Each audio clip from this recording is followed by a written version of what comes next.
Assalamualaikum warahmatullahi wabarakatuh. Kami dari kelompok 4 mata kuliah pengelolaan air untuk pertanian akan mempresentasikan diskusi kami terkait subsurface irigasi yang buatan. Kelompok kami beranggotakan Sensa Ivanda Puspita, kemudian Sylvia Faizatin Zainunisa, kemudian Ulfana Tri Nurwulan, Tabita Andari Purnamasari, Lutfiah Tri Utami, Rakanda Paritus Diwangkara, Zulaiha Anugraheni, Arum Nurrohmi, Febria Laswuri, Nia Rum Ika Priyanti, Jumia Elia Putri, Gayatri Rahma Dwiyaryani, dan Kamila Nur Faiza. Kemudian akan disampaikan rekan kami. Latar belakang. Air menjadi faktor pembatas pertanian, di mana apabila ketersediaannya kurang, dapat mengakibatkan produktivitas tanaman menurun. Di lain hal, jumlah air yang terlalu berlimpah dapat menyebabkan tanaman membusuk. Tidak memadainya infrastruktur irigasi turut berdampak terhadap penurunan produksi pertanian. Maka dari itu, adanya subsurface irrigation atau irigasi buatan dapat menjadi pilihan yang berguna sebagai penunjang kegiatan pertanian agar dapat berjalan dengan efektif.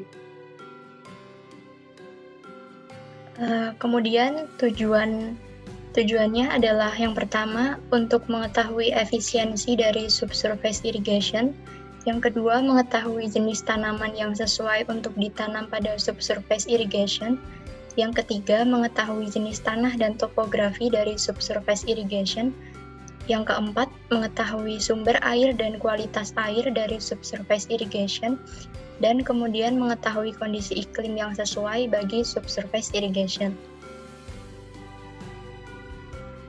Selanjutnya adalah definisi dari subsurface irrigation.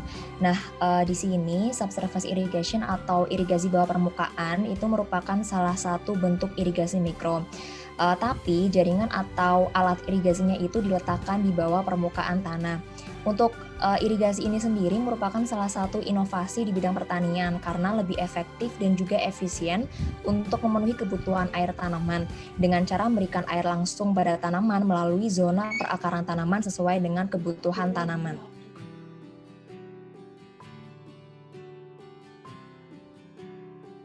Nah, sistem irigasi itu sendiri dimulai pada zaman Hindu yang dilakukan pada pertanian padi dengan sistem budak di Bali, sistem Tuo Banda di Sumatera Barat, sistem Tudang di Sulawesi Selatan, dan sistem kalender pertanian Pranata Mongso di Jawa.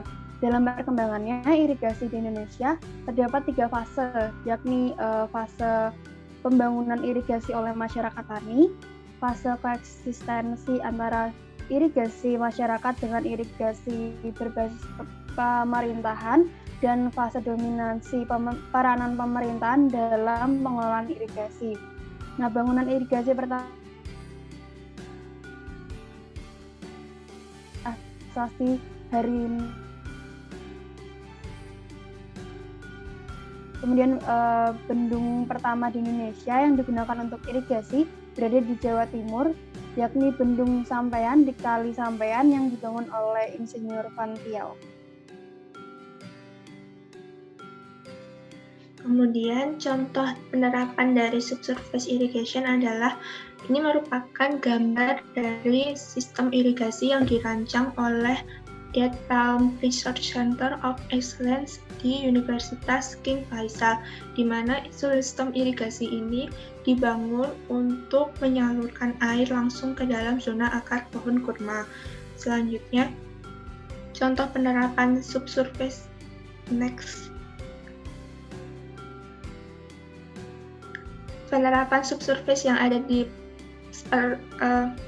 contoh penerapan subsurface irrigation yang ada di lahan-lahan pertanian di Indonesia adalah seperti yang nampak pada gambar di samping, di mana irigasi ini menggunakan tabung tetes polietilen yang diletakkan 1 kaki atau 30 cm di bawah tanah untuk memanfaatkan air langsung ke dalam akar tanaman sehingga air yang digunakan dapat efisien dan menghemat sumber daya air yang tersedia.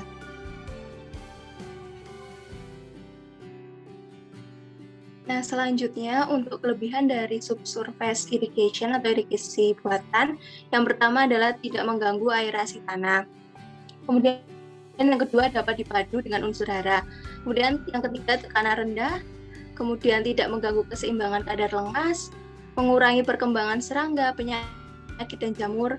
Kemudian ada respon tanaman lebih baik dari produksinya, kualitasnya maupun keseragamannya. Dan yang terakhir memiliki kemampuan penghematan air yang tinggi dan memiliki tingkat efisiensi hingga 100%.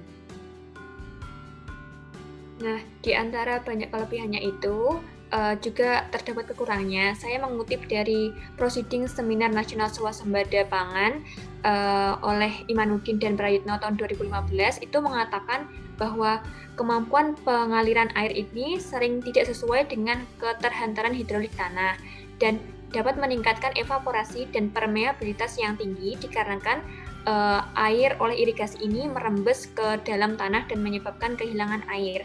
Sedangkan menurut Haryati tahun 2014 itu, pada tanah yang memiliki kadar garam yang tinggi akan mengalami penggumpalan garam di permukaan tanah. Penggumpalan garam ini dapat mengakibatkan terjadinya penyumbatan yang dapat mengurangi efisiensi dan kinerja sistem irigasi.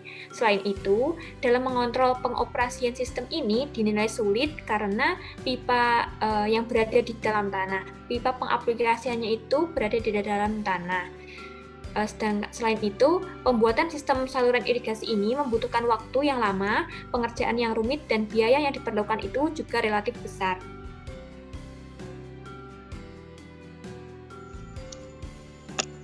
Nah, jenis tanaman. Ada beberapa jenis tanaman untuk irigasi air tanah, yaitu yang pertama jagung. Tanaman ini cocok ditanam pada semua jenis tanah. Kebutuhan akan komoditi jagung menunjukkan tren yang meningkat sehingga aspek pemasaran bukan merupakan hambatan, fluktuasi harga juga tidak terlalu besar. Yang kedua, kacang hijau. Kebutuhan kacang hijau cukup besar di masyarakat. Tanaman ini juga relatif dan sedikit membutuhkan air. Fluktuasi harga juga tidak terlalu besar dan tahan untuk disimpan. Kendala yang dihadapi terutama adalah masalah bibit dengan produktivitas tinggi. Yang ketiga, kacang tanah. Kebutuhan kacang tanah juga menunjukkan tren yang meningkat sejalan dengan berkembangnya industri makanan yang berbahan baku kacang tanah. Tanaman kacang tanah telah lama diakrabi petani. Harga juga tidak menunjukkan fluktuasi. Yang keempat, kedelai. Kebutuhan kedelai untuk memenuhi konsumsi masyarakat cukup besar. Kebutuhan kedelai hingga saat ini belum dapat dipenuhi oleh produksi dalam negeri, sehingga masih bergantung impor. Kondisi ini merupakan peluang yang cukup besar untuk dikembangkan di jenis tanah medium hingga ringan, dan di daerah dengan curah hujan yang tidak terlalu basah. Kendala dalam mengembangkan tanaman kedelai adalah masalah ketersediaan bibit unggul di tingkat usaha tani.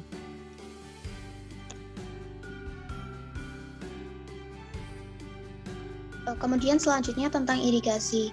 Seperti yang kita tahu, irigasi buatan itu selalu dibutuhkan di berbagai bentuk topografinya, baik di daerah yang datar ataupun yang curam, karena pada dasarnya pembuatan saluran irigasi itu dibuat untuk membantu pengairan yang sulit terjadi pada beberapa keadaan di suatu daerah, misalkan kekeringan.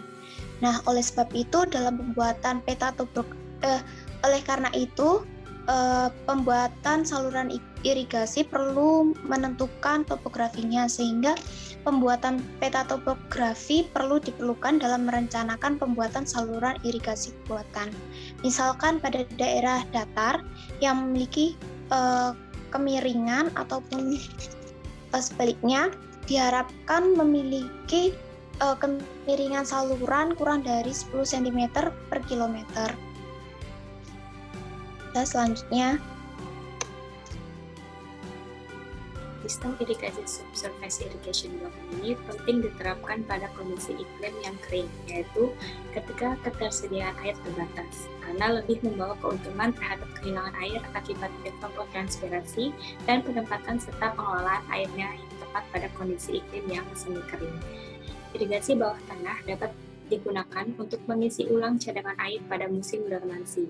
Selain itu, irigasi bawah permukaan juga dapat digunakan dalam menahan air saat musim kemarau pada lahan yang kondisi pasang surut.